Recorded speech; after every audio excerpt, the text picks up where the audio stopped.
بسم اللہ الرحمن الرحیم۔ السلام علیکم دوستو آج میں آپ کے پاس ایک بہت پیارا واقعہ لے کے آیا ہوں۔ امید کرتا ہوں آپ لوگوں کو میرا یہ واقعہ بہت پسند آئے گا۔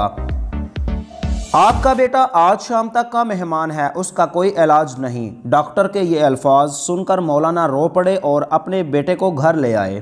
گھر پہنچے ہی تھے کہ دروازے پر دستک ہوئی۔ مولانا دروازے پر گئے، باہر ایک بوڑھے شخص کو کھڑے پایا۔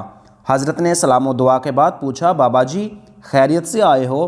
وہ کہنے لگا، خیریت سے کہاں آیا ہوں، ہمارے علاقے میں ایک قادیانی مبلغ آیا ہوا ہے، وہ لوگوں کو گمراہ کر رہا ہے، پوری امت گمراہ ہو رہی ہے اور آپ گھر سے ہی نہیں نکل رہے۔ مولانا نے جیسے ہی یہ بات سنی، آپ کی آنکھوں سے آنسو بہہ پڑے۔ چند کپڑے، کتابیں اور ضروری چیزیں بیگ میں ڈالیں اور گھر سے روانہ ہونے لگے۔ بیوی نے دامن پکڑ لیا اور کہنے لگی، مولانا آخری لمحات میں اپنے نوجوان بیٹے کو اس حالت میں چھوڑ کر جا رہے ہو؟ مولانا نے آسمان کی طرف نظریں اٹھائیں اور کوئی جواب نہ دے سکے تو جا بلب بیٹے نے کہا، ابا جان میں آج کا مہمان ہوں، چند لمحے تو انتظار کر لیجئے، میری روح نکل رہی ہے، مجھے اس حال میں چھوڑ کر جا رہے ہو؟ مولانا نے اپنے نوجوان بیٹے کو بوسہ دیا، رونے لگے اور فرمایا، اے بیٹے بات یہ ہے کہ میں محمد صلی اللہ علیہ وآلہ وسلم کے دین کی خاطر جا رہا ہوں۔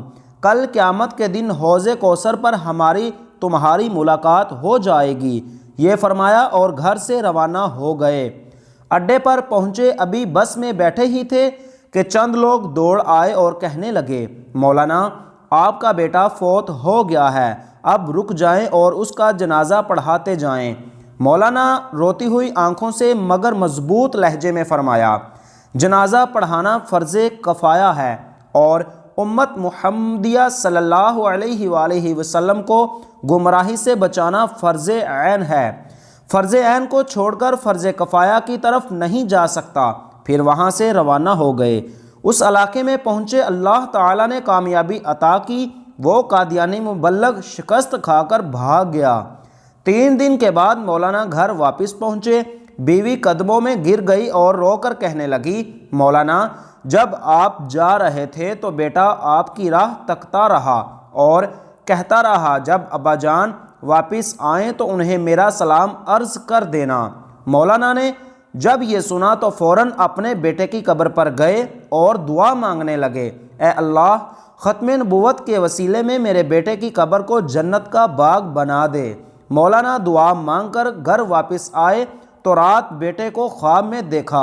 بیٹے نے اپنے ابا سے ملاقات کی اور کہا کہ رب محمد صلی اللہ علیہ وآلہ وسلم کی قسم، ختم نبوت کے وسیلے سے اللہ تعالیٰ نے میری قبر کو جنت کا باغ بنا دیا ہے۔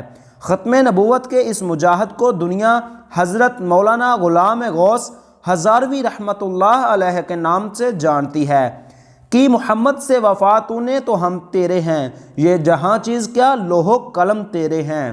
ناظرین گرامی، اگر آپ لوگوں کو میری یہ ویڈیو پسند آئے تو پلیز اس ویڈیو کا لنک اپنے دیگر دوستوں کے ساتھ ضرور شیئر کریں اور ہمارے چینل کو سبسکرائب کریں اور ساتھ بیل آئیکن کو دبا لیں تاکہ ہماری ہر آنے والی ویڈیو آپ تک بآسانی پہنچ سکے۔ اب انشاءاللہ ہم ملیں گے نیکسٹ ویڈیو میں۔